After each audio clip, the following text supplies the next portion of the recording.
ایمان، اس میں تمہارا بھی فائدہ ہے اور ہمارا بھی۔ قریش کے سردار کئی بار یہ کوشش کر چکے ہیں کہ ابی طالب کو ڈرائیں تاکہ وہ رسول اللہ صلی اللہ علیہ وآلہ وسلم کو دین اسلام کی تبلیغ سے روکیں۔ انہوں نے یہ کوشش رسول اللہ کے ساتھ براہ راست بھی کی، لیکن انہیں ناکامی کا منہ دیکھنا پڑا ہے۔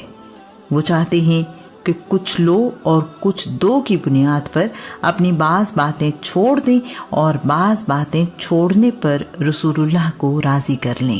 قرآن مجید اس کوشش کو یوں بتاتا ہے، یہ لوگ ان حربوں پر اس لیے اتر آئے ہیں کہ آپ ان کی مخالفت سے تنگ آ کر مفاہمت پر تیار ہو جائیں۔ یہ چاہتے ہیں کہ کچھ لو اور کچھ دو کے تحت آپ اپنے مقام سے پیچھے ہٹ جائیں اور کچھ یہ نرم پڑ جائیں۔ آپ ہرگز ایسا نہ کریں۔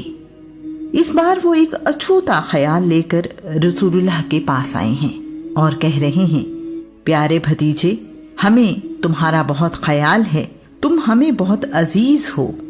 ہم تمہارے لیے ایک ایسی تجویز لائے ہیں جس میں تمہارا بھی فائدہ ہے اور ہمارا بھی۔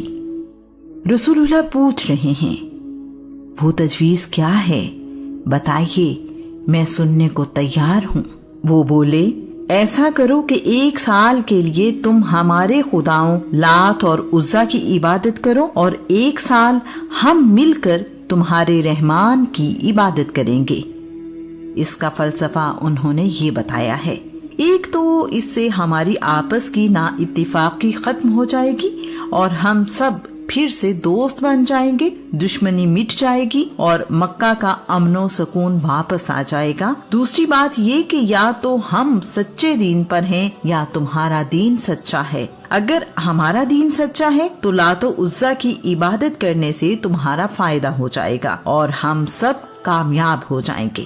اگر تمہارا خدا سچا ہے تو جس سال ہم سب مل کر اس کی عبادت کریں گے، اس کی مہربانی سے ہم بھی فائدہ اٹھائیں گے، ہم بھی ہدایت پر ہوں گے، نہ تم محروم رہو گے نہ ہم۔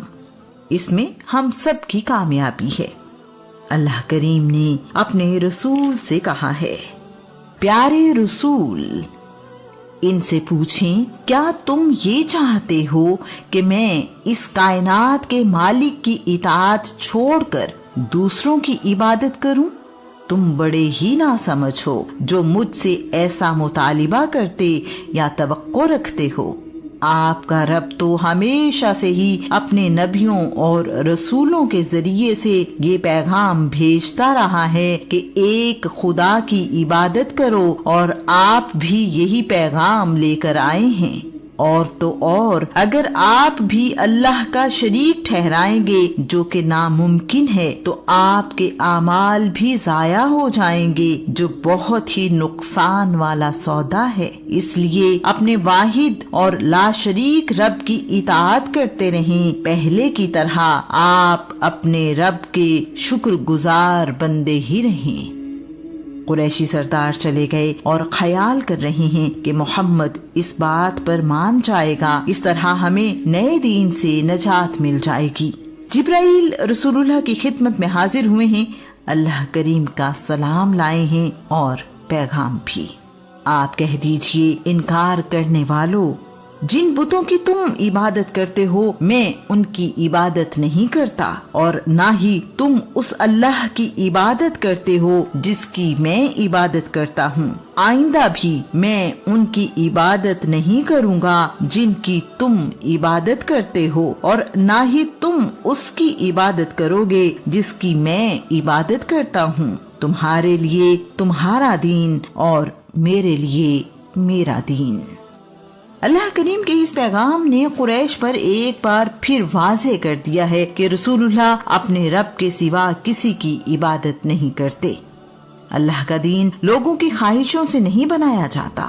قبیلہ بنی اسد شنوا یمن میں آباد ہے۔ اس قبیلے کا ایک شخص جادو ٹونے کا ماہر ہے۔ اسے آسیب اتارنے میں مہارت ہے۔ اس نے سنا ہے کہ مکہ میں محمد نامی ایک شخص دیوانہ ہے، اس پر کوئی آسیب ہے۔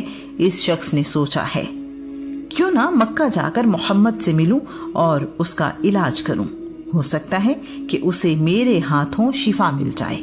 بنی ازد شنوا کے اس شخص نے اسی مقصد سے مکہ کا سفر کیا ہے۔ رسول اللہ سے مل کر کہہ رہا ہے، میں آسیب اتارنے کا ماہر ہوں، میں بہت سے دیوانوں کا علاج کر چکا ہوں، کیا آپ کو بھی شفا کی ضرورت ہے؟ رسول اللہ اس شخص کو دیکھ کر مسکراتے ہوئے کہہ رہے ہیں، بے شک تمام تعریفیں اللہ ہی کے لیے ہیں، ہم اسی کی تعریف کرتے اور اسی سے مدد مانگتے ہیں۔ جسے اللہ کریم ہدایت دے اسے کوئی گمراہ نہیں کر سکتا، اور جسے اللہ بھٹکا دے اسے کوئی ہدایت نہیں دے سکتا۔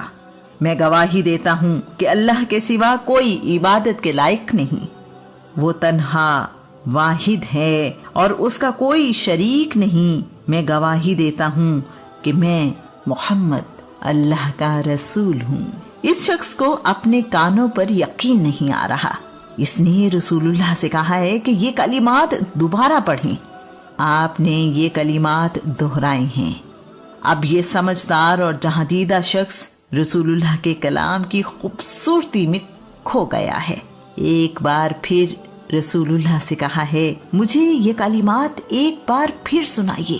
رسول اللہ نے تیسری دفعہ یہ کلمات دہرائے تو اس نے کہا ہے، میرا نام زماد بن سلبہ ازدی ہے، میں نے بے شمار کاہنوں، جادوگروں، شاعروں اور آسیب زدہ لوگوں کا کلام سنا ہے، میری عمر اسی کام میں گزری ہے، میں نے اپنی زندگی میں ایسا اعلیٰ کلام نہیں سنا جیسا آپ نے سنایا ہے، آپ کے کلام میں سمندر جیسی گہرائی ہے، میں آپ کو شفا دینے آیا تھا اور آپ نے مجھے حقیقی شفا دی ہے، اپنا ہاتھ بڑھائیے، میں آپ پر ایمان لاتا ہوں کہ آپ اللہ کے سچے رسول ہیں۔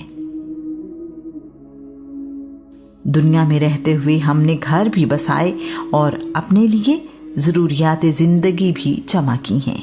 جو بچہ جہاں پیدا ہوتا ہے اس ماحول کو اپنا لیتا ہے۔